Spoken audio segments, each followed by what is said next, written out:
Pardon Philippe, mais je n'aime pas le terme de dépendant et de dépendance, parce que je pense que même si c'est le terme qui est le plus largement employé, c'est un terme qui stigmatise.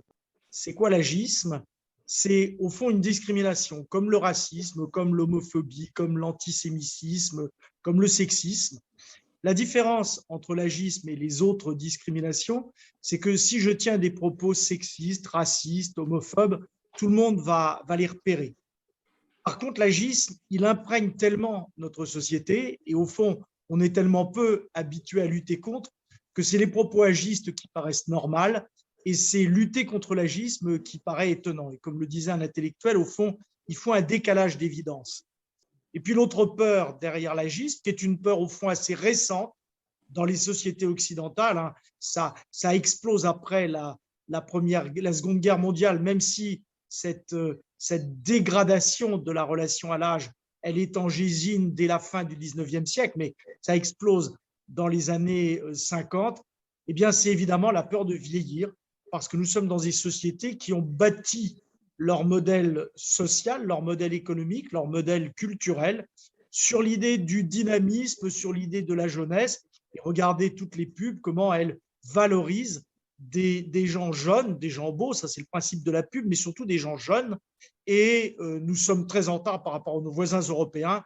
Rapidement, si on compare par rapport aux Belges, aux Allemands, aux Luxembourgeois, aux Suisses, aux pays nordiques, tous ces pays sont à des ratios de personnel de 8 pour 10 jusqu'à 12 pour 10. Autre élément, à domicile, il n'y a pas assez de professionnels. Les professionnels n'ont pas assez de temps pour accompagner les personnes âgées à leur domicile et on pourra y revenir. Ça donne lieu à une grande insatisfaction des personnes elles-mêmes et de leur famille. Alors, comment on peut financer cette cinquième branche? Il y a deux réflexions. Nicolas Sarkozy ne l'avait pas fait, mais il avait saisi le Conseil économique et social et environnemental qui avait fait une proposition en disant une proposition qui avait été votée à l'unanimité, moins 2 abstentions, une taxe sur les successions. Bon, là, vous savez que ces sujets avaient été évoqués comme financement pour d'autres actions et qu'il y a eu beaucoup de débats au sein de la majorité et qu'on sait que le président est assez opposé à cette idée. Donc, le Conseil de la CNSA a reproposé cette idée, mais a proposé une autre idée qui est la CSG.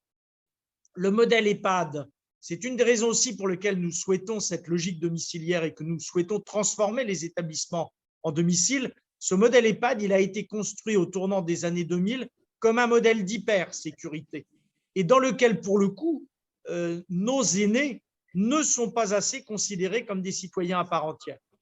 Mais est-ce que vous savez que dans un établissement moyen pour personnes âgées, il y a en moyenne 40% à 50% d'un temps plein de psychologues, pas plus.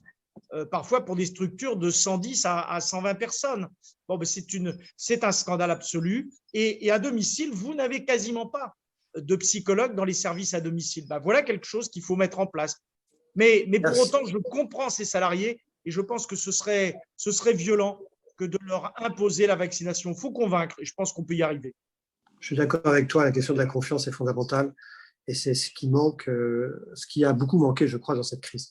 Je vous souhaite à vous tous beaucoup de courage et merci infiniment, mon cher Pascal. Il y a encore beaucoup de travail, je pense qu'on va se revoir.